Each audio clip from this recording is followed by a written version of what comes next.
Today. Bonjour à toutes et à tous, Welcome to this parallel event importe organized by où vous vous trouvez dans le IIED monde. in Bienvenue à partnership with cet the Rights and événement Resources Initiative CW77 and the organisé par International Land Coalition. l'IED en Before we partenariat begin, avec just a la few quick coalition housekeeping notes.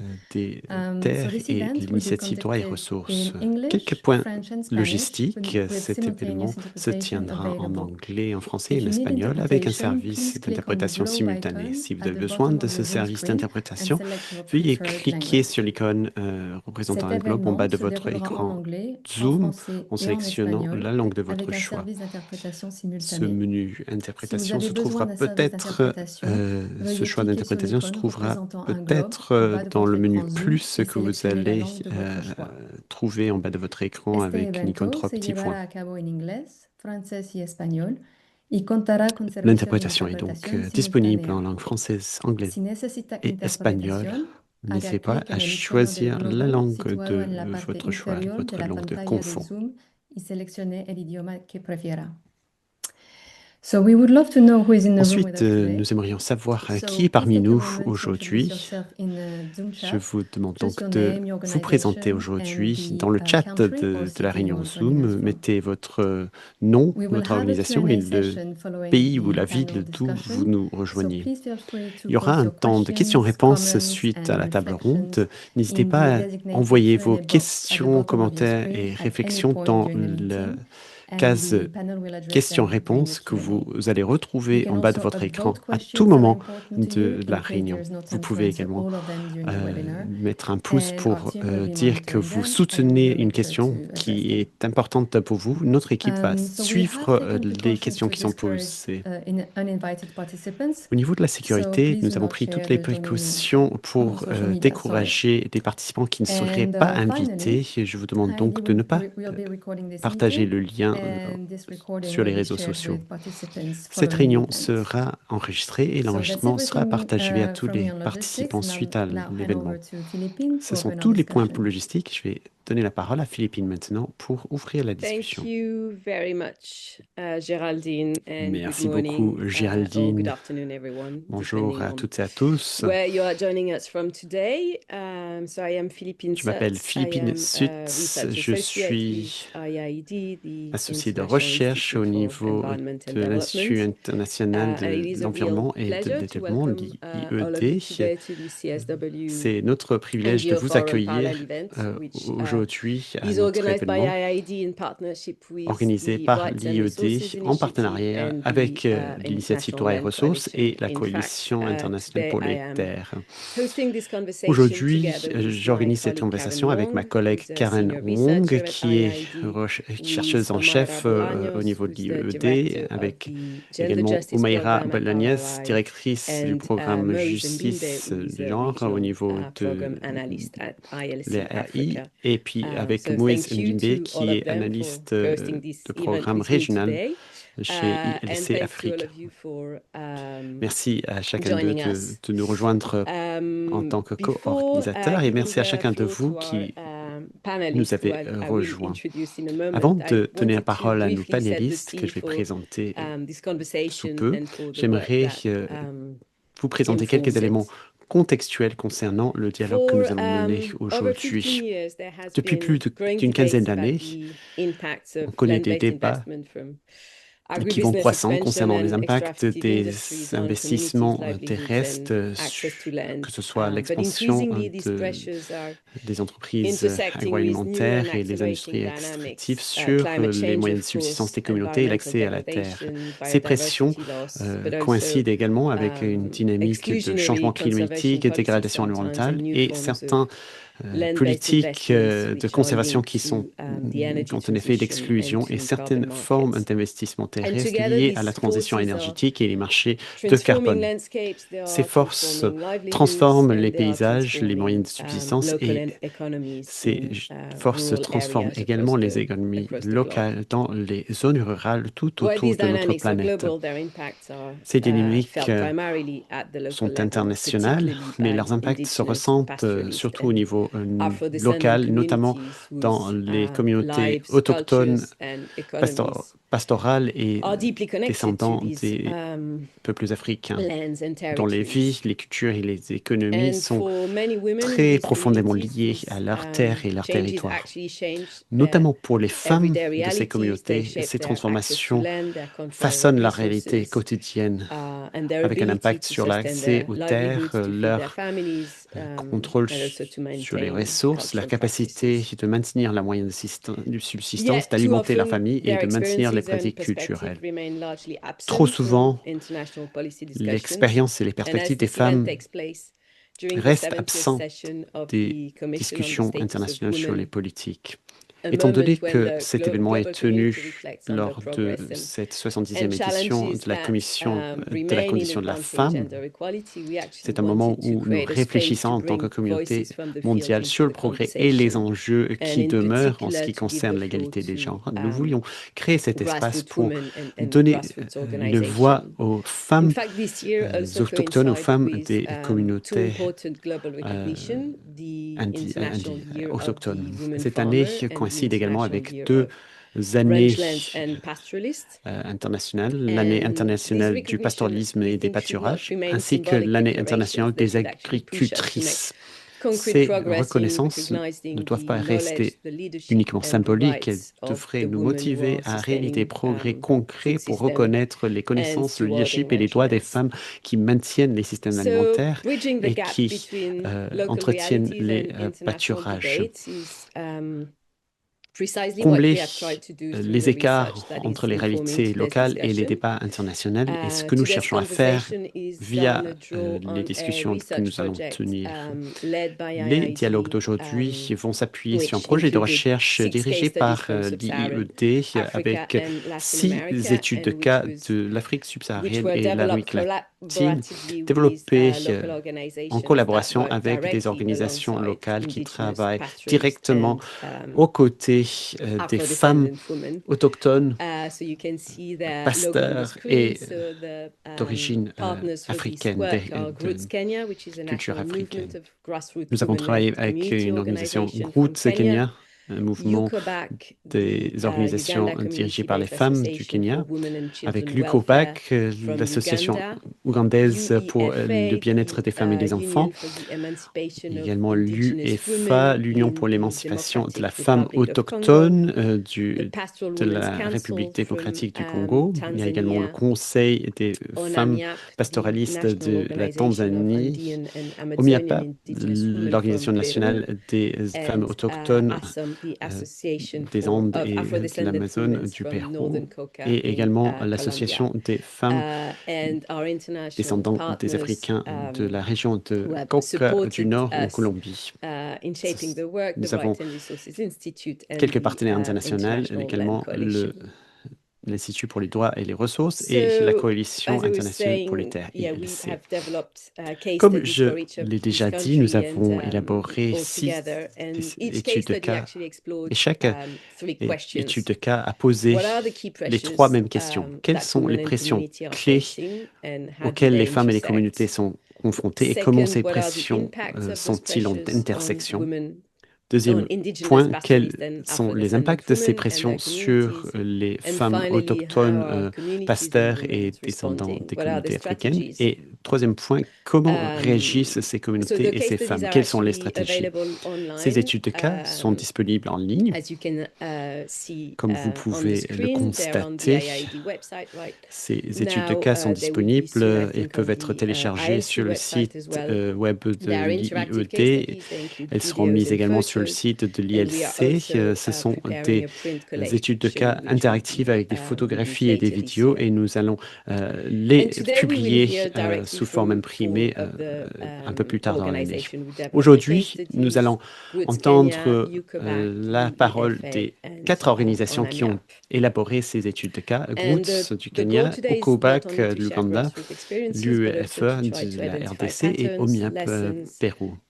L'objectif aujourd'hui, ce n'est pas simplement de partager des retours d'expérience, mais également d'identifier des structures, des leçons, des opportunités qui peuvent renseigner les discussions politiques.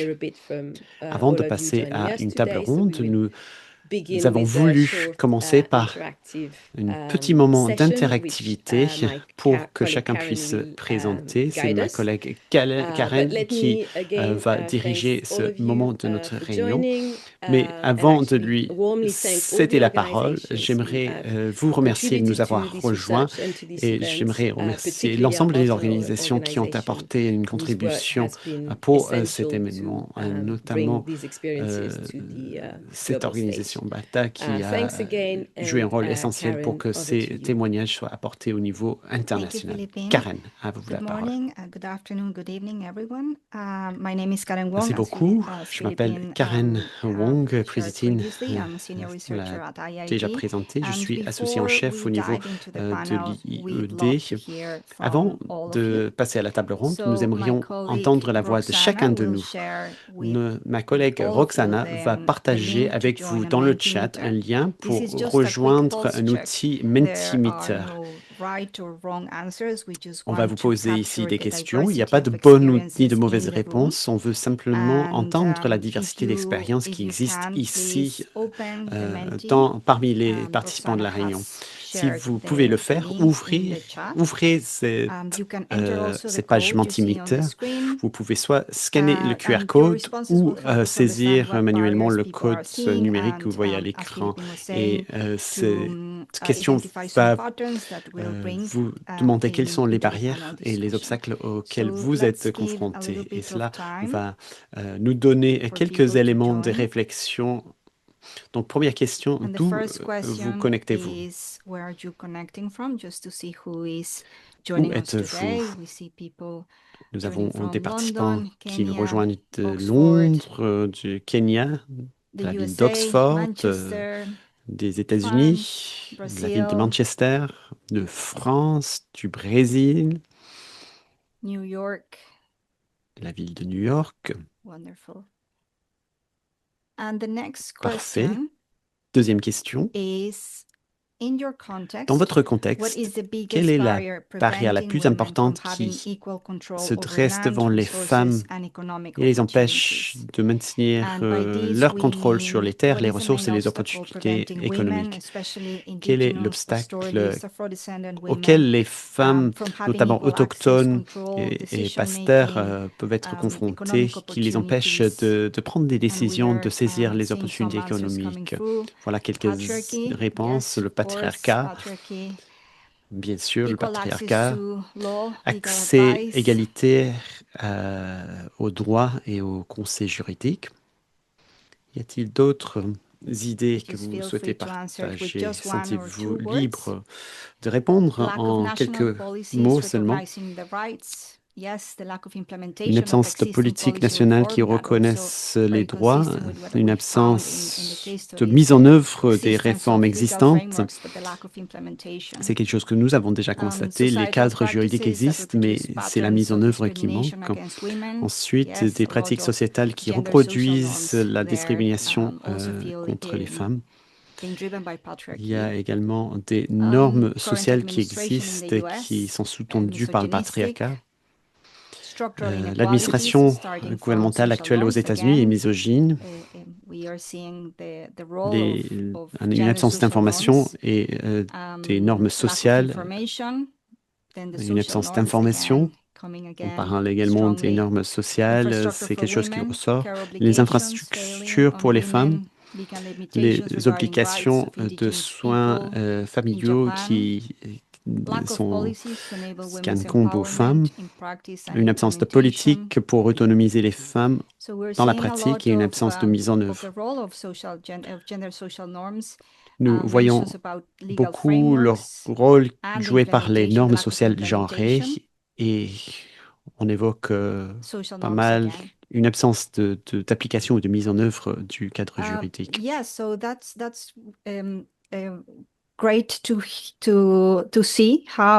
C'est vraiment très intéressant de voir ces différentes perspectives concernant ces barrières qui se dressent devant les femmes, qui sont liées aux pressions de manière plus large, qui ont une influence sur la manière dont la gouvernance sur les terres s'exerce. Troisième question. Dans votre question, quelle est la pression qui pèse le plus sur la gouvernance des terres aujourd'hui? Je reprends la question. Dans votre contexte, quelle est la pression qui pèse le plus sur la gouvernance des terres aujourd'hui? Les marchés sont considérés par nos participants comme un enjeu très important pour peser sur la gouvernance des terres. Ensuite, les industries extractives. Et puis, le changement climatique. Les marchés représentent une pression importante pesant sur la gouvernance des terres.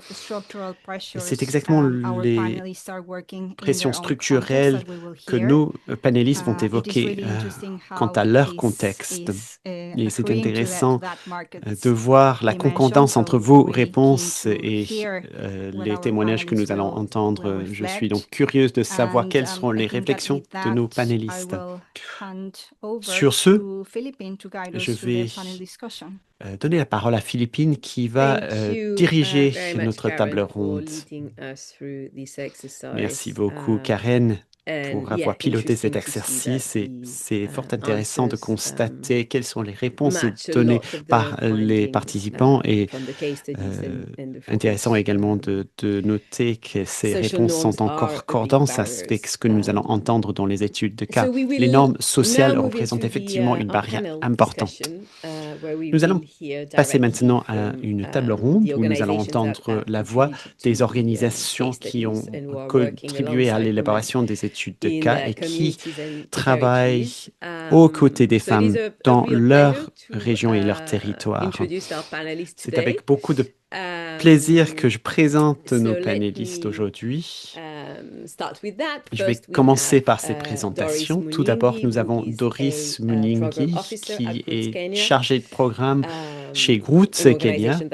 Il s'agit d'une organisation qui travaille depuis de longues années pour renforcer le leadership des femmes autochtones ainsi que leurs droits fonciers, notamment dans des pays avec une forte présence du pastoralisme comme Baringo et la Kipa. Bienvenue Doris. Ensuite, nous avons Espérance Nyota, directrice de l'UEFA en République démocratique du Congo. Elle travaille de manière étroite avec les communautés autochtones pygmées dans la région du Sud Kivu, notamment au niveau du parc national Kahuzi-Biega. Elle est fortement engagée pour soutenir les femmes touchées par l'expropriation des terres dans cette région. Nous accueillons également Caroline Kayanja, chargée de programme en chef chez Okobac en Ouganda. Elle travaille depuis longtemps avec des communautés de pasteurs en Ouganda sur des pressions des industries extractives et la gouvernance des terres. Nous avons également Ketty Marcelo Lopez, ancienne présidente de NIAMAP au Pérou. Elle est aujourd'hui présidente de OMIASEC, qui est une voix phare qui représente une voix pour les droits des femmes autochtones et la gouvernance territoriale dans les régions amazoniennes et andiennes. Merci beaucoup à l'ensemble de nos intervenantes. Aujourd'hui, nous allons évoquer 3 questions qui ressortent des études de cas. Une première question concernera les pressions qui pèsent sur la gouvernance foncière aujourd'hui. Ensuite, deuxième question, nous allons explorer comment ces pressions touchent les droits des femmes et les capacités de prise de décision des femmes. Et troisième question, quelles sont les réponses mises en place et les stratégies mises en place par les femmes et les communautés afin d'atténuer les effets de ces défis et pour essayer d'avoir une influence sur les systèmes afin de redistribuer le pouvoir. Commençons par la première question qui concerne les pressions structurelles qui pèsent sur la gouvernance foncière aujourd'hui. J'aimerais poser à chacune de nos intervenantes une question très rapide. Quelle est la pression structurelle la plus importante qui pèse sur la gouvernance foncière et les ressources naturelles dans le contexte où vous vivez? Je vais demander à chacune de nos panélistes de parler et d'évoquer une pression spécifique parce que nous aspirons à ce que cette conversation soit véritablement interactive et nous avons beaucoup de sujets à évoquer. Je vais commencer donc par Espérance en République démocratique du Congo. Ensuite, il y aura Caroline, Doris et Cathy. Espérance, la parole est à vous. Bonjour à tous. Merci beaucoup Philippine. Merci à Madame la chercheuse principale de l'IID. Merci à Géraldine. Merci à tous les panélistes et tous les participants en fait. Merci Philippine par rapport à la question qui m'est posée. En fait, pour nous, en République démocratique du Congo, la pression qui pèse beaucoup plus sur nous, c'est ce qu'on appelle la conservation. Et la conservation en mode qu'on appelle une conservation forteresse. Et là, ça impacte très négativement la population autochtone pygmée, qui jadis, si nous rentrons un peu dans l'historique, ces peuples avaient des forêts ancestrales léguées par leurs ancêtres. Mais on va se voir dans les années 1970 et 1975, ces forêts transformées en parc national et qu'on appelle jusqu'aujourd'hui Parc national de Kahuzi-Biega et encore un patrimoine mondial. Et à partir de ce moment, plus de 10 000 individus ont été expulsés de ces forêts-là. Ça, c'est vraiment une pression structurelle qui a pris 50 ans maintenant depuis qu'on travaille sur la question. On n'a jamais eu de solution. Encore qu'il n'y avait pas eu d'indemnisation, il n'y avait pas eu de justice. On a chassé les communautés comme vraiment des chiens et jusqu'à aujourd'hui, toutes les promesses données afin que les autochtones participent, par exemple, dans la gestion de ce parc national n'existent pas ou ne sont pas mises en application. Il y a également toutes les ressources que ce parc génère qui ne rentrent pas proportionnellement aux peuples autochtones. C'est vraiment un grand problème. Il y a également la question de loi. Tout ça part de la loi de la conservation qui a été prise. Et à côté de cette loi de la conservation, il y a d'autres arrêtés qui continuent à être pris jusqu'à aujourd'hui, qui travaillent correctement sur la conservation de la biodiversité, mais pas sur la conservation des droits des communautés autochtones. Et c'est ça le paradigme qu'on souhaiterait que vraiment ça puisse changer. Dans notre contexte, en tant que Bantou, en tant que riverains des Bantous, les autochtones maintenant ayant été expulsés de leurs terres, se sont retrouvés dans les villages périphériques de Bantou. Et là, ils sont en difficulté parce que là, c'est la suprématie de l'homme que l'on vit. Et là, la femme n'a pas de place, la femme n'a pas de pouvoir. Et donc là, tout ce que les communautés autochtones vivaient, par exemple, comme aisance, comme égalité dans le droit, en tout cas, ça n'existe plus là-bas parce qu'ils ont été influencés par le grand groupe, par les peuples bantous qui les ont accueillis.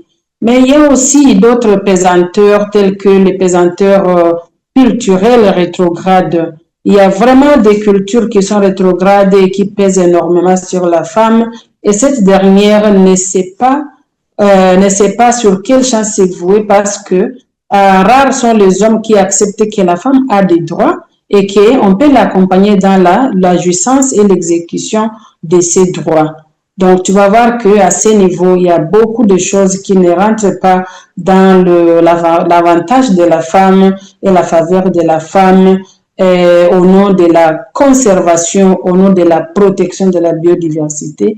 Mais nous avons, la lutte que nous continuons à faire, de concilier la conservation de la biodiversité au respect des droits des communautés et surtout des femmes autochtones pygmées. Voilà, merci. Je pense que je vais m'arrêter d'abord par là. Merci. Merci beaucoup, Espérance, pour ce partage et merci de nous faire voir comment. Sorry, back to English. I was speaking French. En langue française, en langue anglaise. Merci beaucoup, Espérance, d'avoir souligné les politiques de conservation qui peuvent représenter un facteur d'exclusion pour les communautés autochtones et vous avez démontré que cela a bien été le cas dans l'Est de la RDC. Je vais maintenant donner la parole à Caroline, notre deuxième intervenante. Pourriez-vous partager quelle est la pression la plus importante qui pèse sur la gouvernance foncière en Ouganda et notamment dans la région de Karamoja? Caroline, la parole est à vous. Merci beaucoup, Philippine. Merci de nous recevoir. Bonjour à toutes et à tous, partout où vous vous trouvez dans le monde. Je m'appelle Caro et je représente une organisation nationale en Ouganda qui s'appelle l'UCOBAC. Nous cherchons à promouvoir les droits des femmes et des filles en Ouganda. Pour les fins de cette discussion, comme l'a très bien dit Philippine, nous allons parler de la vie des personnes de la région de Karamoja. En ce qui concerne les pressions structurelles les plus importantes, celles que j'aimerais évoquer concernant Karamoja, ce sont les investissements fonciers. Caroline, est-ce que vous pourriez parler un peu plus fort? C'est un peu difficile de vous entendre. Est-ce que cela va mieux? Nous espérons que oui. J'aimerais évoquer la question des investissements fonciers de grande échelle et à Karamoja, c'est notamment dans le secteur minier. Les statistiques démontrent, si on fait une recherche Internet, que jusqu'à 60% des terres en Karamoja sont touchées par l'extraction minière. Quand on parle de l'extraction minière, cela nécessite une mobilisation de grandes surfaces foncières et cela perturbe les pratiques et les coutumes de vie traditionnelles. C'est ce que nous constatons à Karamoja. Nous constatons un passage d'une utilisation commune des terres pour passer à une forme de régime foncier beaucoup plus individualiste. Maintenant, les personnes et les populations locales ont compris qu'il est plus rentable de mettre en place une propriété individuelle des terres. Nous voyons des transitions en ce qui concerne l'utilisation des terres, la propriété des terres, sur la manière dont les décisions liées aux fonciers sont prises et tout cela perturbe les moyens de subsistance des populations traditionnelles dans cette région. Merci beaucoup. Merci, Caroline. Merci d'avoir partagé cette expérience que vous avez au niveau de la région de Karamoja. Il est intéressant de constater que dans cette région, en tout cas de l'Ouganda, la pression la plus importante qui est évoquée est l'activité extractive liée aux mines. Je vais passer la parole à notre intervenante suivante. Il s'agit de Doris et je vais vous poser exactement la même question. Est-ce que vous pouvez identifier la pression la plus importante qui pèse sur la gouvernance foncière dans le contexte des comtés de Barinja et de Laipinga? Doris, la parole est à vous. Merci beaucoup. Bonjour et salutations à toutes et à tous. Je m'appelle Doris Muyingi, responsable programme chez Roots Kenya, une organisation communautaire qui travaille en faveur de la sororité. Nous faisons partie d'un mouvement pour les filles et les femmes au Kenya. Nous travaillons auprès de 5000 groupes représentant des femmes et nous sommes un mouvement national. Pour nous, les femmes communautaires sont celles qui viennent d'un village ou d'une région rurale. Elles n'ont souvent pas un moyen de subsistance stable. Quand je pense aux pressions en ce qui concerne les terres et le foncier, il y a la question du stress lié au changement climatique. Nous vivons une réalité, notamment dans les deux régions où je travaille. Ce sont des zones où nous avons des sécheresses à répétition. Et dans une telle situation, les terres deviennent de plus en plus fragiles. Cela veut dire qu'il y a de plus en plus de pression sur les terres et les communautaires qui dépendent de cet élevage. Doris, est-ce que vous pourriez parler un peu plus fort pour les interprètes? Est-ce que vous m'entendez? OK. Comme je disais, je m'appelle Doris Muyingi. Je suis responsable de programme pour Roots Kenya. Nous sommes un mouvement national de femmes et de filles communautaires. Nous travaillons avec plus de 5000 groupes de femmes dans notre pays. Et je disais que pour nous, étant donné que nous venons de villages et de communautés rurales, face au changement climatique, ce que nous constatons, c'est qu'il y a des sécheresses récurrentes et des conditions météorologiques imprévisibles. Les terres qui étaient anciennement très fertiles ne sont plus utiles. Ces terres deviennent de plus en plus fragiles et on a de moins en moins de maîtrise. Et la maîtrise des terres est contestée.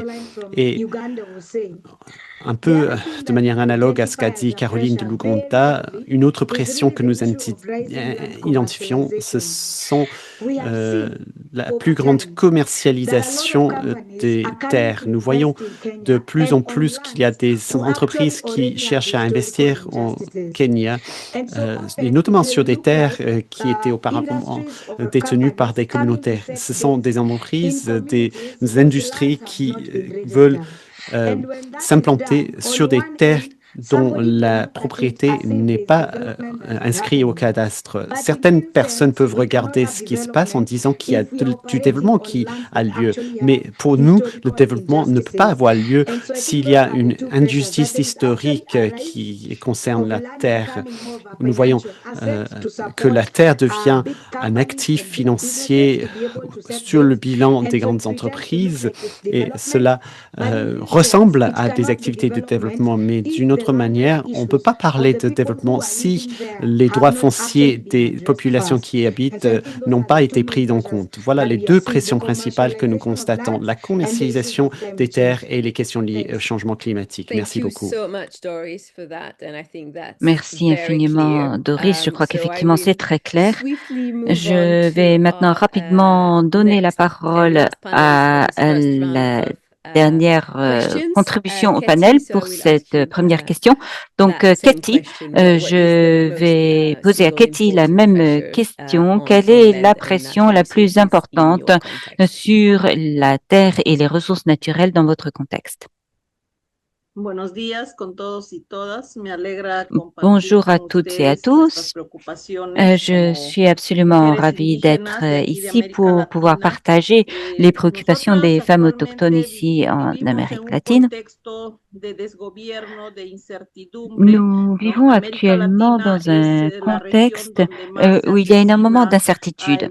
L'Amérique latine est la région dans laquelle il y a le plus grand nombre de de meurtres et d'assassinats de personnes qui essayent de défendre leur terre.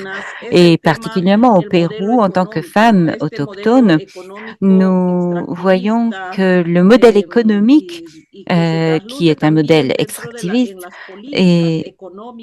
a une grande influence. Et c'est quelque chose qui est très clairement visible également dans la politique économique qui est imposée par l'État, par le gouvernement, et qui a un impact sur nos communautés.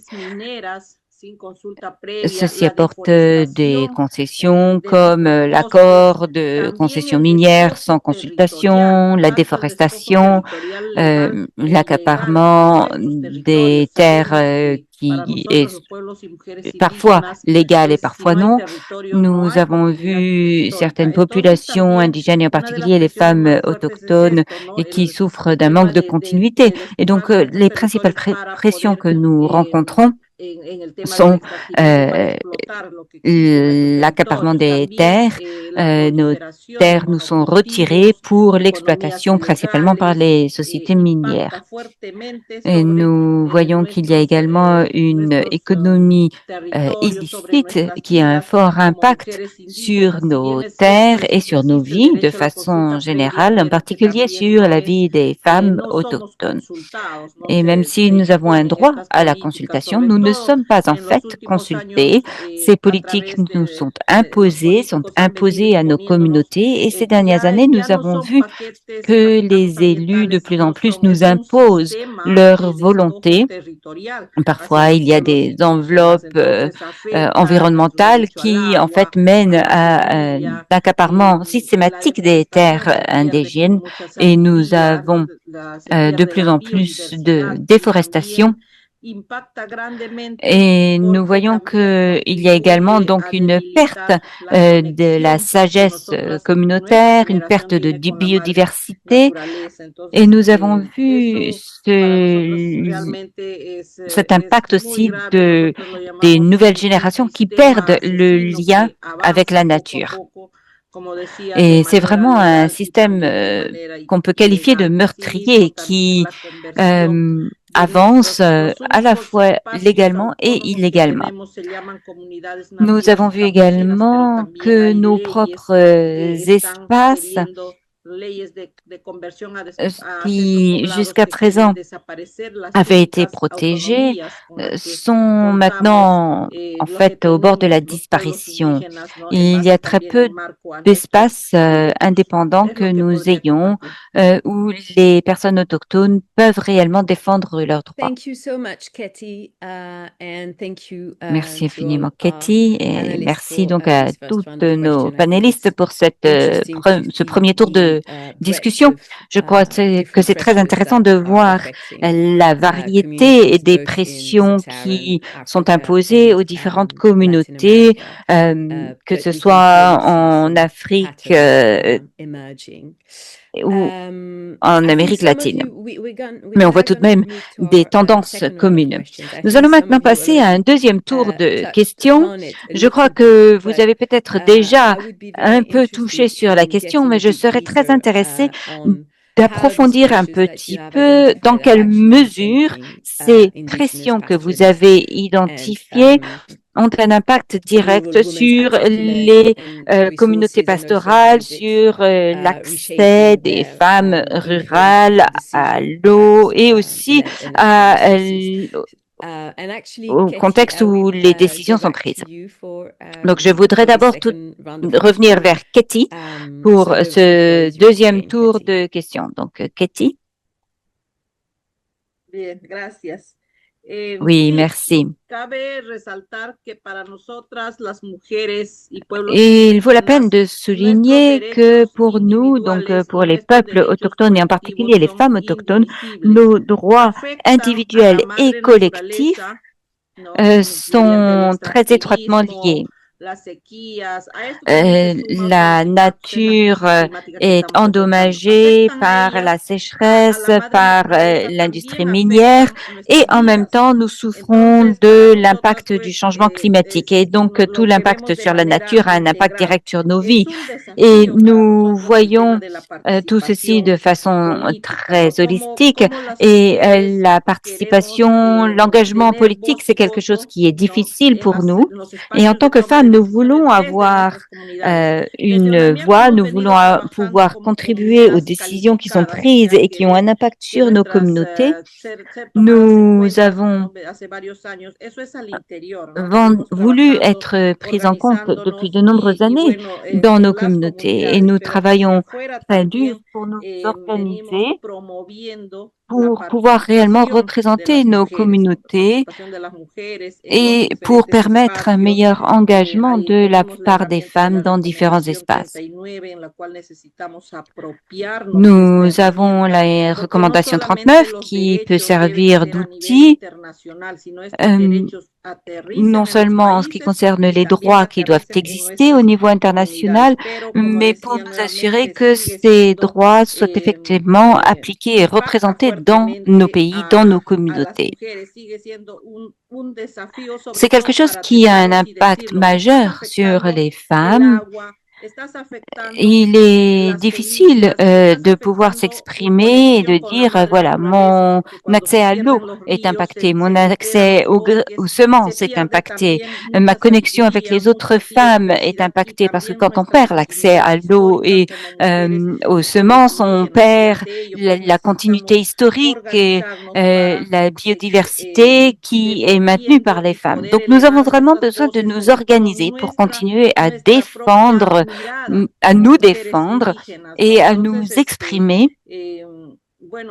Et nous avons besoin d'être davantage présentes dans différents espaces qui sont réservés aux femmes autochtones. Nous devons former des mouvements de résistance. Nous devons développer des stratégies pour nous permettre de continuer à développer la prise de conscience sur ces problématiques que nous rencontrons. Puisque dans la communauté, nous voyons une attitude très chauviniste dans un grand nombre d'organisations et la politique est très patriarcale également. Les femmes ne sont pas forcément considérées comme des personnes qui ont des droits. Donc, toutes ces difficultés sont vraiment très présentes pour nous et il est parfois difficile de nous faire entendre.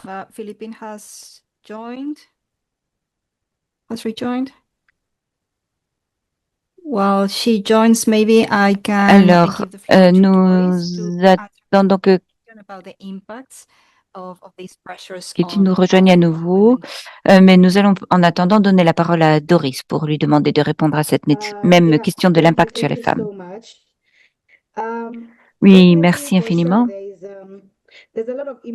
Il est certain qu'il y a de nombreux impacts en ce qui concerne l'impact direct sur les femmes. Mais je voudrais commencer par mentionner deux sujets. D'abord, ce qui se passe dans ces situations, c'est que Roots Kenya a été obligé de se servir des actions collectives pour l'influence, puisque dans le système dans lequel nous sommes, nous voyons une pression sur l'expropriation des femmes autochtones et nous voyons que ce sont les femmes et les enfants qui ont le plus gros impact parce que sur le plan culturel, la majorité des femmes qui se marient n'ont plus droit au domicile de leurs parents, mais elles sont référées au domicile de leur époux. Mais quand il y a des pressions, cela signifie qu'il n'y a plus aucun endroit où elles peuvent se rendre. Et donc, nous essayons d'avoir une meilleure organisation collective pour l'influence. Et ceci est démontré de 3 façons. D'abord, nous avons les outils de surveillance communautaire et nous avons donc une formation des femmes, mais aussi des hommes, puisque nous avons des hommes qui nous soutiennent également pour soutenir les femmes. Et donc, nous avons ce modèle sentinelle qui nous permet de repérer les problèmes sur le terrain et de soutenir les femmes qui sont déplacées pour qu'elles puissent rester dans leur région. Nous avons aussi des activités donc pour essayer d'influencer la législation sur le droit foncier des communautés, donc qui date de 2016.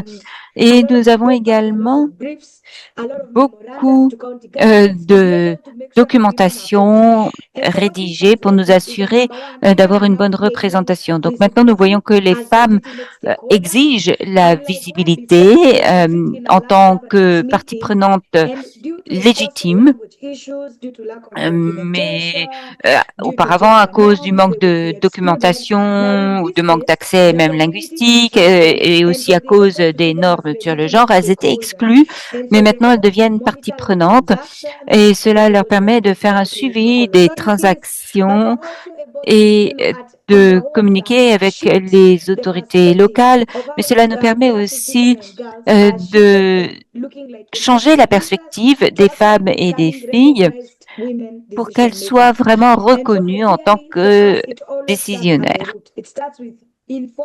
Mais pour commencer, il faut les informer, leur donner les connaissances nécessaires et leur donner accès aux législations qui les protègent dans ces situations. Et nous avons vu cette conséquence pour les femmes. Oui, merci Doris. C'est vraiment fascinant d'entendre tout ce parcours entrepris par Groots pour vraiment travailler à la base et pour évoluer vers le domaine politique. Je vais maintenant donner la parole à Caroline de Bukaba pour lui demander vous lui poser la même question sur l'impact et peut-être donc faire le lien avec cette réaction. Donc, Caroline? Oui, merci. J'espère que vous m'entendez. Je voulais commencer par dire que quand on parle de l'industrie minière, cela a un impact bien sûr sur une grande partie du terrain. Karamoja, une grande partie des terres impactées sont en fait des terres de pâturage. Les femmes avaient eu accès à ces terres communes, mais pouvaient donc bénéficier de l'accès aussi sur ces terres à du bois pour entretenir leur feu et aussi elles pouvaient aller dans les zones de pâturage pour cueillir des plantes, des feuilles qu'elles pouvaient ensuite utiliser dans leur domicile. Et quand la terre est prise par un investisseur, cela signifie que les femmes ne peuvent plus avoir accès aux terres et donc ne plus accès à ces ressources. La deuxième chose à noter, c'est que généralement, ces terres communes et ces terres de pâturage ne sont pas documentées, donc il n'y a pas de documentation pour prouver leur propriété. Et maintenant, quand on doit rentrer en négociation avec des investisseurs, vous pouvez bien imaginer la situation. Ceux qui ont le contrôle sont ceux qui doivent négocier. Et donc, les accords avec ces communautés nécessitent que les anciens qui représentent les communautés comprennent bien les droits des femmes et la problématique que rencontrent les femmes. Et dans les communautés,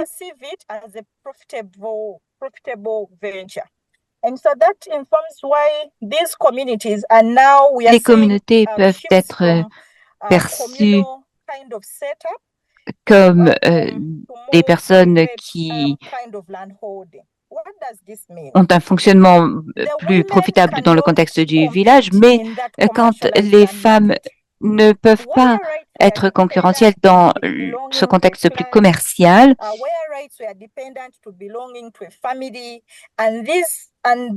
parce que le droit est relatif à l'appartenance à telle ou telle famille, et nous voyons que les personnes qui ne communiquent pas de façon financière ne peuvent plus concurrencer. Elles sont en fait laissées de côté, elles ne sont même pas invitées aux réunions.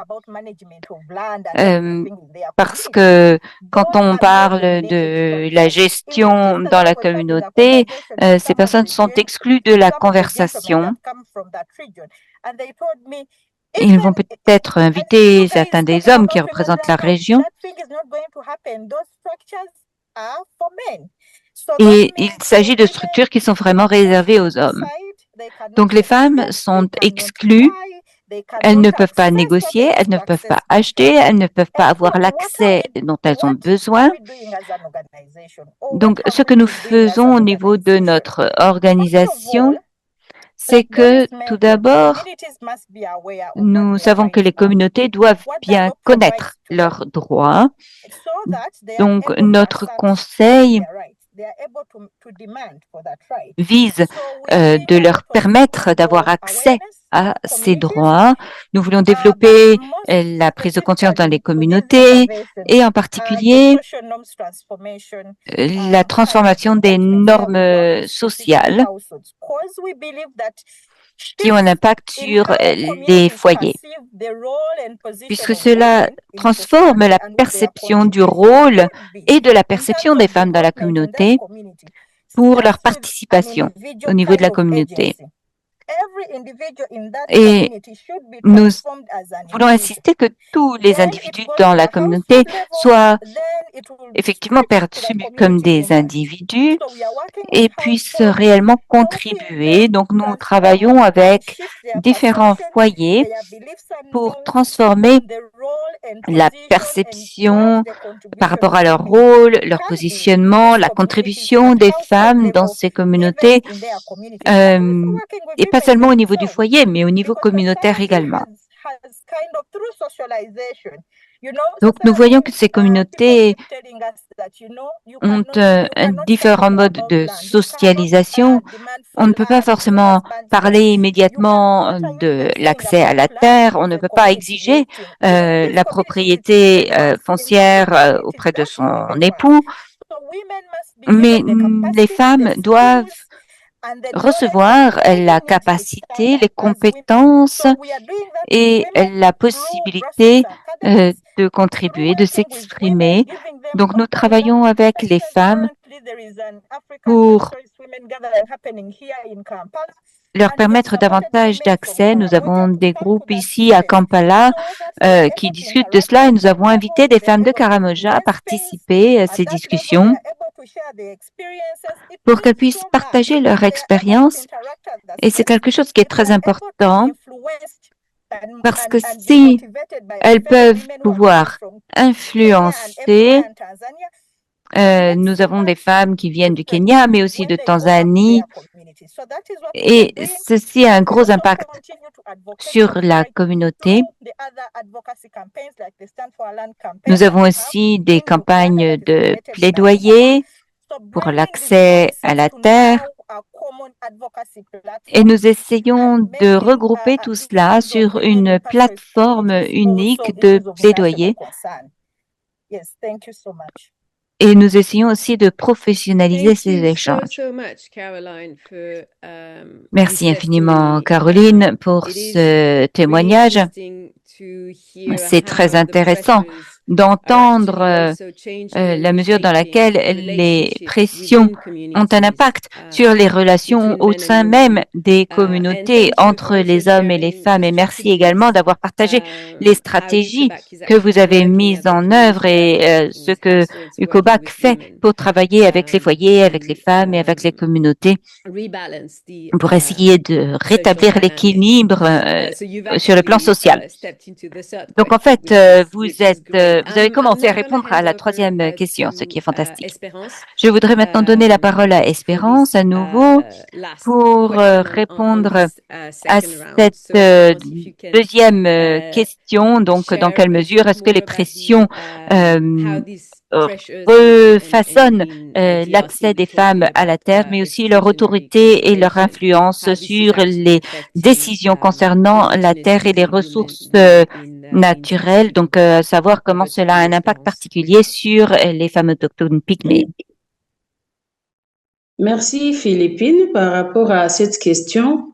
Je vais d'abord commencer par dire que dans les temps, les terres étaient considérées comme un patrimoine collectif dans le monde des peuples autochtones. Et donc, ils en avaient un droit collectif. Les droits étaient collectifs. Et là, la jouissance était collective. À ce niveau, nous sommes passés à une étape où ils sont déjà expropriés et ce droit collectif a disparu. Et après avoir perdu ce droit collectif, maintenant, ils sont en train de se rechercher. Ils ont été clochardisés, je vais dire, au point que pour trouver de la terre aujourd'hui, ça devient un sérieux problème.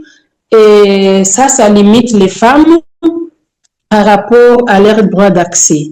C'est-à-dire que là où maintenant les femmes se retrouvent aujourd'hui, elles n'ont plus accès à la terre et ils doivent se rechercher à travers le métayage pour accéder à la terre agricole. Il faut par exemple passer par les négociations à travers les ONG pour qu'ils puissent arriver à accéder à la terre agricole ou d'élevage. C'est vraiment une situation qui limite la femme, qui met la femme dans une situation de précarité, de manque de droits, ainsi de suite. Par rapport à leur autorité, ils ont perdu leur autorité. Carrément, les femmes autochtones ont perdu leur autorité, d'autant plus que dans leur mode de vie traditionnel, ils étaient dans une société forestière égalitaire. Et dans la vie forestière où ils vivaient dans ce mode-là de droit égal, l'homme et la femme, après maintenant la vie qu'ils mènent dans le monde de Bantou, c'est vraiment un monde disproportionné où les droits des femmes ne sont plus reconnus, où la femme n'a plus de place. Et donc, cela la limite à avoir une autorité quelconque que ce soit dans le foyer, que ce soit dans la communauté. Elle a perdu ce pouvoir et cela est observé. Nous devons, peut-être que je vais rentrer sur les stratégies pour savoir comment est-ce que nous essayons de travailler dessus. En même temps, par rapport à l'influence sur les décisions, vous savez que quand vous n'avez pas de pouvoir, vous ne pouvez pas décider. Et le manque d'autorité, le manque de pouvoir de la femme fait qu'elle est vraiment exclue du cercle décisionnel, que ce soit dans la communauté, que ce soit au niveau local, que ce soit au niveau provincial, au niveau national. La femme autochtone pygmée, elle est exclue des instances de prise de décision. Même pour les questions qui la concernent, on constate amèrement que la femme autochtone pygmée ne participe pas à la prise de la décision en lien avec les questions de la gestion foncière, de la gouvernance foncière, d'autant plus que plus rien ne leur est resté. Et dans les cas où il y a par exemple certains endroits où il y a encore quelques terres dans certaines chefferies, mais comme je dis, il y a toujours les cultures qui pèsent, la tradition qui pèse sur l'implication de la femme et de la participation de la femme. N'en parlons pas quand il s'agit de parler de l'accès aux ressources naturelles. L'accès aux ressources naturelles est resté l'affaire de l'État, l'affaire de gestionnaire des parcs nationaux, l'affaire des gestionnaires de terres, des grands terriens maintenant, parce que tout ce monde-là détient la terre, des fois thésaurisée même, des fois non exploitée même, où les peuples autochtones ne peuvent pas avoir accès à la décision. Donc, accéder maintenant à la terre aujourd'hui, il a fallu travailler sur des stratégies de mobilisation de certains partenaires avec qui on travaille pour acheter des terres. Vous savez, en RDC, la ressource terre est très chère. Et étant très cher, les peuples autochtones pygmées ne peuvent pas se prévaloir de tenir de l'argent pour payer un hectare de terre. C'est vraiment impossible. Et donc là, les femmes, pour trouver de la terre agricole, c'est impossible d'en acheter elles-mêmes. L'UEFA a pu travailler avec certains partenaires du Nord qui ont accepté d'acheter des terres pour les communautés. Et là, nous voyons qu'il y a la tendance qui a essayé de changer parce que ces terres-là, à peu près 100 hectares qu'on a pu acheter aux femmes autochtones, vraiment pour l'honneur de la femme autochtone, on a mobilisé sur, je pense, 5 ans de partenaires pour qu'ils nous appuient. Et on a pu acheter 100 hectares de terres. Maintenant, là, les femmes sont dans les comités de la gestion de ces terres. Au moins, là, les femmes peuvent participer. Et là, les femmes démontrent leur génie et leur savoir et leur rôle de gardienne. Donc là, vraiment, la femme participe. Et là, la femme est en train maintenant de gérer les ressources issues de ces terres. Mais la question reste majeure étant donné que la population autochtone est nombreuse, plus d'1% de la population congolaise, telle que vous connaissez aujourd'hui. Nous sommes plus de 120 millions. Donc, dans la province, on peut avoir plus de 500, plus de 300 000 autochtones pygmées autour maintenant de ces forêts. La question demeure pour qu'on puisse continuer à renforcer la place de la femme et le mécanisme du respect de leurs droits d'accès sécurisé à la terre. Donc voilà, pour l'instant, de nouveau, nous en sommes avec la lutte et l'émergence et l'accès de la femme à la terre. Merci. Thank you so much, Espérance, for sharing. Merci beaucoup, Espérance, pour ce partage. Merci d'avoir témoigné sur l'impact des pressions sur les femmes pygmées en RDC, mais vous nous avez donné des informations concernant les stratégies qui sont utilisées pour transformer cette situation. Nous avons un tout petit peu de retard sur notre timing et je pense que plusieurs des intervenantes ont parlé à la fois des points relevant de la question 2, impact, et des questions relevant du point 3 sur les stratégies. Ce que j'ai envie de faire, c'est de donner la parole à Katie, qui n'a pas encore parlé des stratégies mises en œuvre au Pérou. Ce serait donc bien d'entendre sa voix. Et ensuite, nous allons passer à la phase suivante de notre réunion. Katie, tout d'abord, la parole est à vous. Merci beaucoup. Pour nous, en tant que personnes autochtones, il est très important de développer des réseaux de résistance pour faire face aux pressions structurelles. Tout d'abord, il s'agit de nous organiser au sein de notre communauté.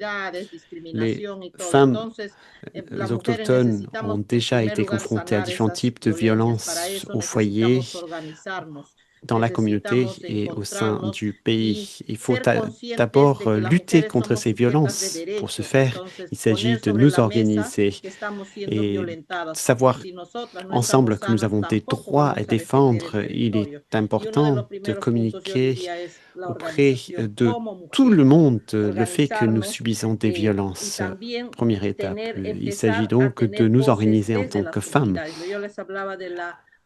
Ensuite, il est important d'assurer que nous avons une voix au sein de notre communauté. J'ai parlé de notre expérience en tant que femmes autochtones dans différentes régions du Pérou.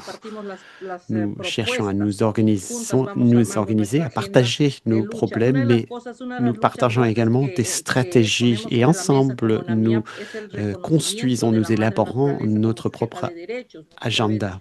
L'une de nos stratégies consiste à faire reconnaître nos droits. Ce faisant, nous reconnaissons l'existence de la mère terre, la Pachamama. Un autre point qui est important pour nous, c'est que nous mettons en avant des femmes leaders, des femmes qui dirigent nos communautés. C'est important, notamment en ce qui concerne la lutte contre le machisme. Il est important également de nous poser la question des politiques internes que nous avons dans nos organisations. Chez Onomia, nous élaborons des politiques afin de pouvoir poser sur la table toutes les problématiques qui nous touchent. Nous avons la recommandation 39 et d'autres instruments que nous promouvons au niveau national. Et nous avons un autre défi en tant que femmes. Il faut reconnaître qu'il s'agit d'une lutte collective et non pas une lutte individuelle. Nous avons besoin les unes des autres et ensemble, nous pouvons développer ces réseaux de résistance. Pour ce faire, nous devons travailler sur notre propre auto-guérison afin de confronter ces pressions structurelles. Mais cela doit passer par le collectif et non pas par l'individuel. C'est pour cela qu'au niveau national, en tant qu'organisation Onomia, nous promouvons la création d'organisations dirigées par les femmes tout autour de notre territoire national afin de renforcer ce réseau pour favoriser l'entraide mutuelle. Notre programme se construit en réponse aux besoins de chaque territoire. Nous sommes des femmes autochtones, nous cherchons à remettre en cause le modèle économique centré sur le masculin et toutes les politiques publiques qui vont avec.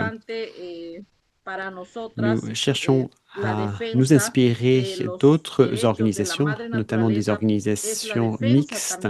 Il est très important de défendre les droits de la mère terre, parce qu'en ce faisant, nous défendons également nos droits individuels en tant que femmes. Parce que si la mère nature survit, nous aussi, en tant que femmes, nous allons survivre. Chez Onomia, nous élaborons ce programme, cet agenda pour l'ensemble de nos territoires nationaux. Et nous devons également nous saisir des instruments internationaux.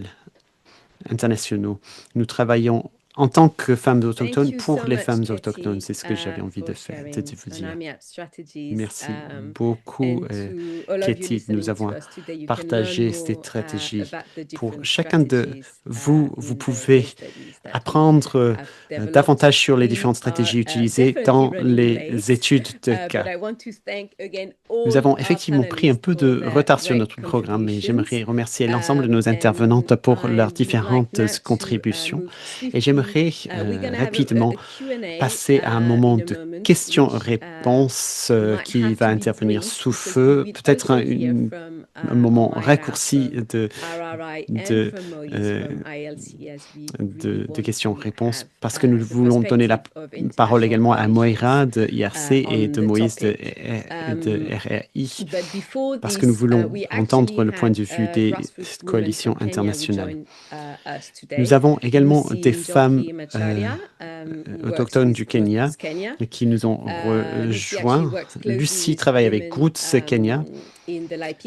Elle travaille notamment dans la région de Laikipia pour soutenir notamment les veuves pour défendre leurs droits fonciers et pour qu'elles se défendent face aux pratiques discriminatoires. Nous avons voulu donc entendre la voix de Lucie. Lucie, pourriez-vous nous expliquer un peu votre expérience et les évolutions que vous avez vues pour les femmes sur le terrain grâce au travail que vous menez. Je vais vous expliquer, je vais demander d'expliquer ça assez rapidement pour qu'on puisse entendre chacun de nos intervenants. Lucie, tout d'abord, la parole est à vous. Merci beaucoup de me donner cette opportunité. Je m'appelle Lucie de Good Kenya. Je ne vais pas m'étendre sur Good Kenya parce que Doris en a déjà parlé et elle a déjà parlé des membres de groupe des gardiennes. Je fais partie d'un de ces groupes de gardiennes du comté de Laikipia et j'aimerais vraiment appuyer un certain nombre des points évoqués par Doris. Notamment, elle a parlé des avantages de l'inscription au cadastre des terres communautaires. Nous avons deux communautés avec lesquelles nous travaillons, Baringo et Laikipia. Il s'agit de deux comtés de notre pays. Pour ma part, je suis présent dans le comté de Laikipia, qui fait partie de la vallée du Rift. Pour vous donner un exemple, à Laikipia, nous avons reçu un soutien de la part de Groots Kenya pour faire une inscription au cadastre des terres communautaires. Et nous avons vu que cela apporte des avantages pour les terres qui sont inscrites par rapport aux terres qui ne sont pas inscrites au cadastre. À Laikipia, nous avons encouragé les femmes à mener des actions collectives. Et ces groupes mettent en œuvre des activités pour ces stratégies d'adaptation face au changement climatique, notamment des stratégies agroalimentaires. Ces femmes cherchent à pratiquer une agriculture qui peut se pratiquer dans une zone aride comme Laikipia. Nous cherchons à mettre en œuvre des actions collectives face au changement climatique pour favoriser une agriculture adaptée aux conditions locales. Quand vous passez par contre à Baringo, où les terres ne sont pas inscrites au cadastre, il est très difficile pour les femmes de mettre en place des actions collectives. Quand on se pose la question des zones de Laikipia, on constate une absence de conflits sur les ressources telles que l'eau. Les régions de pâturage ne connaissent aucun conflit également parce que ces pratiques sont organisées par le comité de gestion des terres communautaires et les communautés locales sont capables de s'organiser. Il y a beaucoup moins de conflits, beaucoup moins que dans les terres dans les régions où les terres communautaires ne sont pas inscrites au cadastre. Pour les communautés où les terres sont inscrites au cadastre, il y a également d'autres avantages. Quand le gouvernement veut créer des industries, c'est la communauté qui va tirer profit de ces investissements via le comité de gestion. Pour les régions où les terres ne sont pas inscrites, c'est le gouvernement qui sera le maître d'œuvre. Et dans ces cas-là, on constate qu'il y a des expulsions ou des déplacements des populations. Les femmes, dans les régions où les terres communautaires sont inscrites au cadastre, vous allez voir apparaître les noms des femmes au cadastre. Elles peuvent ensuite demander à participer au conseil d'administration du comité de gestion. Et ces femmes peuvent même devenir dirigeants et décideurs de ces comités de gestion. À l'opposé, pour les territoires où les terres ne sont pas inscrites, ce sont des comités de gestion qui sont dominés par des hommes à cause de la culture prégnante dans ces régions. On trouve souvent des croyances consistant à dire que les femmes ne doivent pas avoir une place sur ces comités. Nous constatons beaucoup de cas d'injustice foncière. Nos terres sont souvent occupées par des zones de conservation d'animaux sauvages. En tant que femme autochtone, la recommandation que je ferai serait qu'il y a encore beaucoup de terres qui ne sont pas inscrites au cadastre.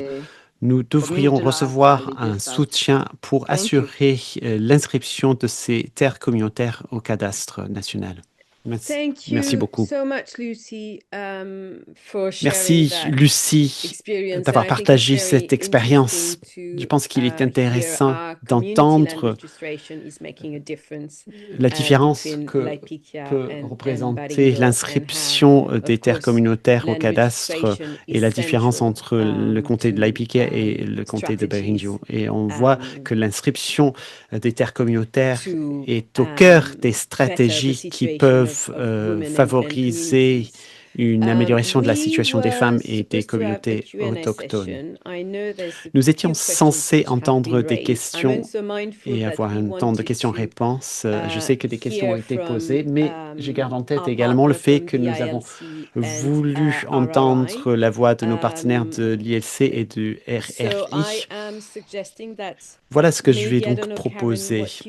Karen, je ne sais pas ce que vous en pensez. Nous pourrions peut-être entendre Omaira et Moïse. Nous allons leur accorder le temps nécessaire et j'espère que nous aurons le temps à la fin de prendre des questions et d'apporter des réponses.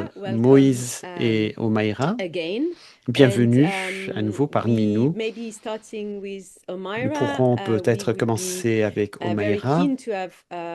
Nous aimerions vraiment entendre vos réflexions en tant que responsable directrice de programme pour la justice de genre chez RRI. Il s'agit d'une coalition internationale. Nous aimerions bien entendre votre point de vue sur ce que nous avons entendu. Merci beaucoup, Omaira. Merci Philippine, merci à toute l'équipe de l'IED pour cette invitation. Je suis très heureuse d'être parmi vous et d'écouter tous les témoignages, entendre ces différentes stratégies de la part de Caroline, Doris, Espérance et Lucie. Tout à l'instant, vous avez apporté des points de vue très importants.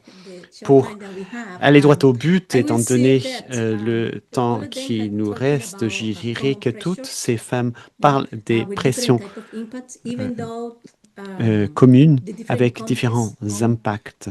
Même si les contextes de ces différents témoignages étaient différents, même si les processus et les dynamiques locales peuvent peser sur les droits des femmes.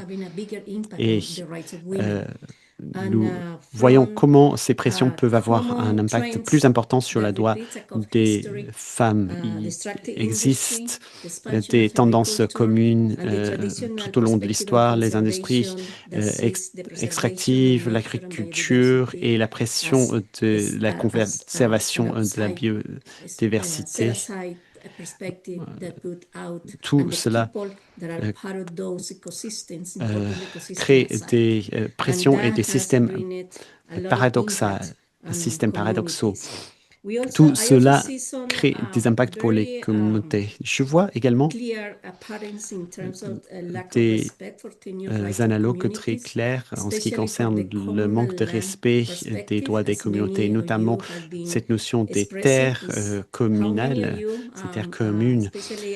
Plusieurs d'entre vous ont exprimé cette question et je l'ai entendu dans le cas de l'Ouganda, par exemple.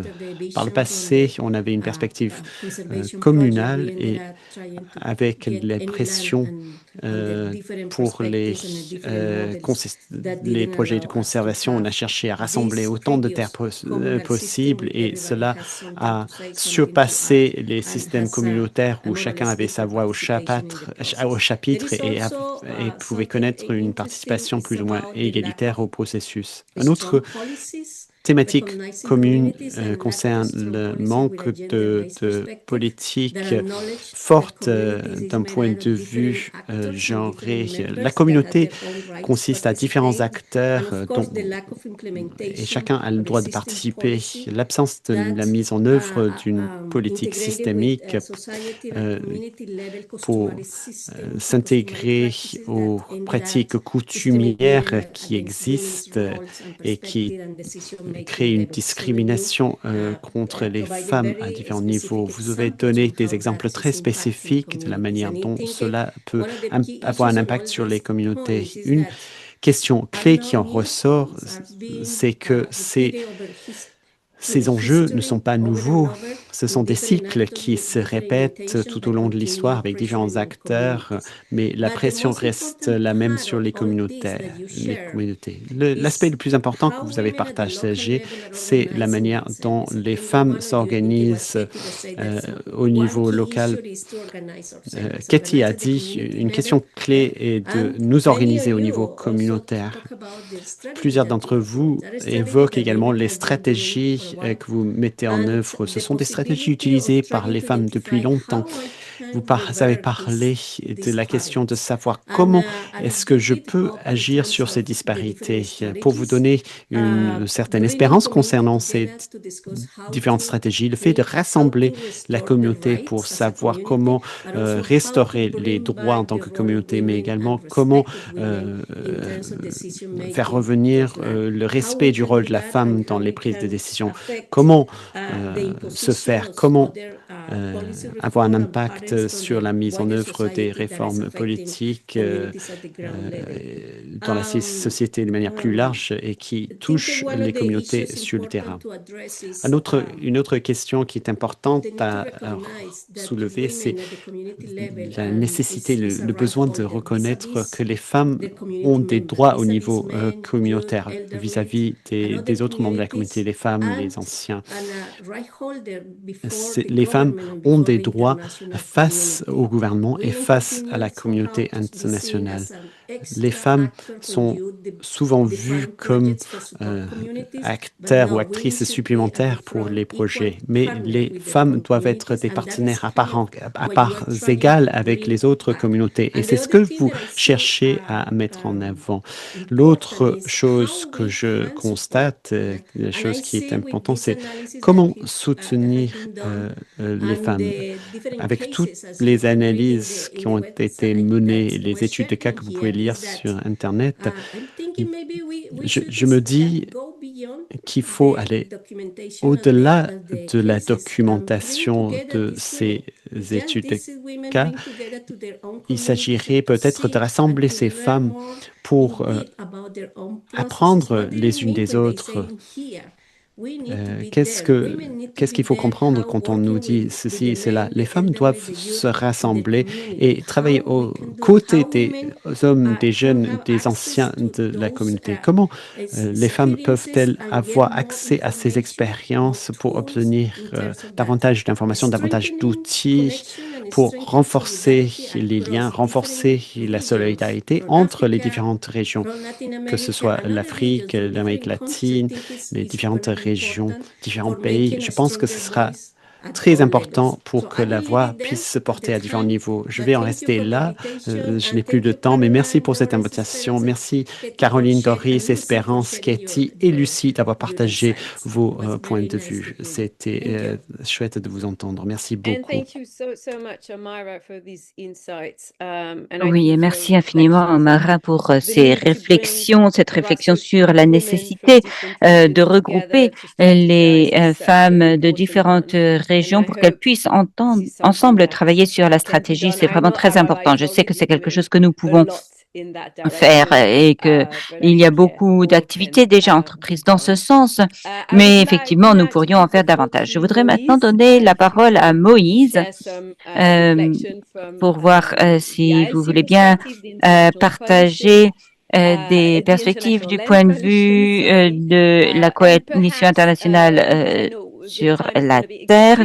Et je sais que nous allons avoir très peu de temps pour les questions-réponses, mais nous avions reçu une question concernant ce que peut faire la communauté internationale pour soutenir ces groupes de femmes autochtones et de femmes de communautés pastorales. Donc peut-être que vous pourriez également toucher sur cette question. Moïse, la parole est à vous. D'accord, merci.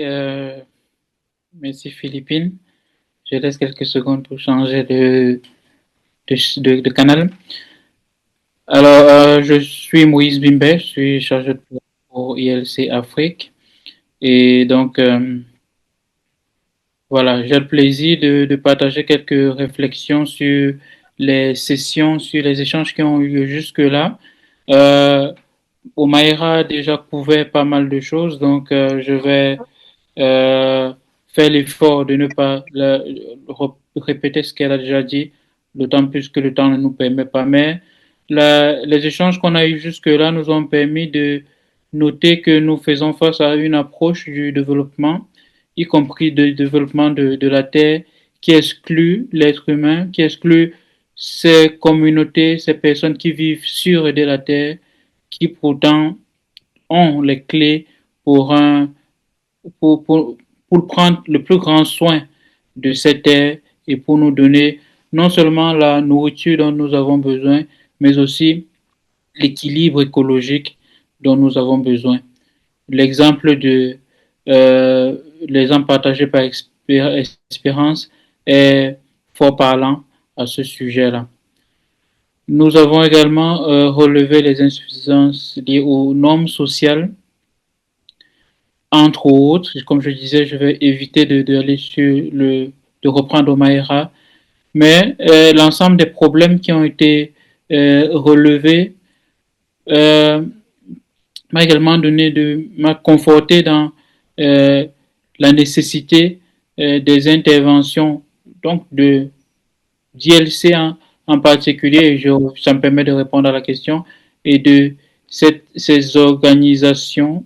J'évite la communauté internationale parce que c'est une expression qui peut être souvent équivoque, mais des organisations à caractère international. Et si je prends l'exemple d'ILC, ce que nous faisons, c'est principalement d'appuyer il faut peut-être dire au passage que nous sommes un réseau de plus de 300 organisations de nature diverse, je vais pas revenir là-dessus, mais qui travaillent pour une gouvernance foncière centrée sur les personnes. Et nous le faisons principalement à travers des plateformes multi-acteurs, que ce soit au niveau national ou au niveau régional pour ce qui est de l'Afrique.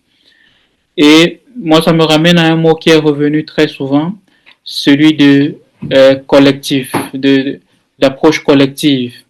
Et c'est précisément ça l'esprit, de mobiliser les acteurs autour des causes pertinentes en lien avec le foncier à l'échelle locale, nationale ou régionale, de sorte qu'ensemble, ils puissent apporter une réponse collective aux problèmes qui se posent et qu'ils puissent susciter le changement dans leur pays respectif. Ça, en le disant, je pense par exemple à des changements majeurs qui ont eu lieu dans certains pays comme le Burundi, où au bout de pas mal d'années d'efforts et de plaidoyer, la coalition du Burundi et d'autres acteurs ont pu aboutir à ce que le certificat foncier incorpore désormais une mention pour l'épouse, ce qui a pour effet juridique que la femme est également désormais en droit de prétendre de manière égale à la terre,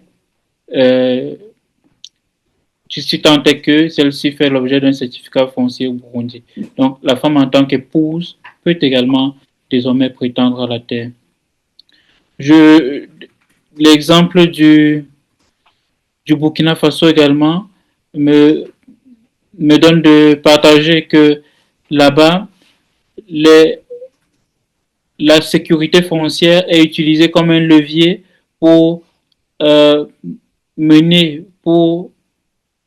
des actions en faveur de la résilience climatique à travers des actions de restauration. Je ne sais plus qui évoquait cette difficulté-là, mais là-bas, à travers les attestations de possession foncière rurale, la coalition foncière nationale du Burkina est en mesure d'accompagner les femmes à la restauration de leurs terres.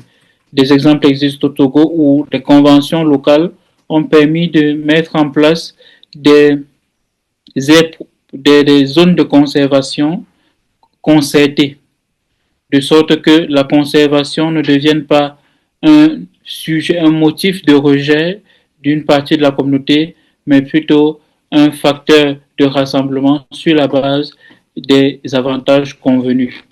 Donc, voilà, entre autres choses qui peuvent être faites. Et récemment encore, nous accompagnons les processus de révision des contributions déterminées au niveau national pour pousser de sorte que ces CDN, donc, qui sont des instruments de mise en œuvre de la Convention des Nations Unies, la Convention des Nations Unies sur la lutte contre le changement climatique, que ces contributions déterminées au niveau national non seulement intègrent le foncier comme un levier qui peut soutenir les efforts de résilience, mais aussi et surtout reconnaissent la part que la femme peut jouer dans la résilience climatique. Et on peut noter par exemple en consultant la CDN révisée du Libéria que celle-ci reconnaît les difficultés d'accès de la femme aux droits fonciers comme un frein à la résilience climatique au Libéria et appelle à une meilleure sécurisation des droits fonciers de la femme libérienne pour une meilleure action climatique. Donc je risque d'être trop long, je m'arrêterai là en disant que l'année internationale de la femme agricultrice et l'année internationale des parcours et des pasteurs nous donne également deux belles opportunités de porter la voix des femmes en cette année 2026. Et au moment où nous parlons, nous sommes en train de le faire en Ouganda avec comment ça se dit en français, le rassemblement, la conférence des femmes pasteurs d'Afrique qui sont en train de se concerter en prélude à la conférence mondiale qui aura lieu l'une en juin à l'initiative d'ILC et une autre en août à l'initiative du gouvernement mongolien dans le cadre de l'année internationale des parcours. Je vous remercie. Merci beaucoup Moïse et il nous reste littéralement 1 minute, donc on va. We have 1 minute left. Sorry, thank you very much, Moïse. So we were. Donc, il nous reste juste 1 minute. Merci infiniment, Moïse. Vous pouvez bien sûr rentrer en contact avec les membres du panel. Vous pouvez poser vos questions. Je suis vraiment désolée du fait qu'il y a eu plusieurs questions auxquelles nous n'avons pas eu l'occasion de répondre puisque nous n'avons pas eu le temps d'organiser une session questions-réponses. Mais je crois qu'il y a eu beaucoup de contributions très perspicaces et je voudrais vraiment remercier toutes les personnes qui ont contribué, en particulier Doris, Kitty, Espérance, Caroline. Mais je voudrais aussi remercier Lucie pour sa perspective et puis aussi nos partenaires Omaira et Moïse. Je voudrais vous remercier pour vos contributions, votre perspicacité. Les contributions ont été vraiment très intéressantes. Les ressources sont disponibles sur le site de l'IIED. Vous pourrez accéder à toutes les études de cas. Vous pourrez aussi avoir accès au rapport qui sera publié au printemps.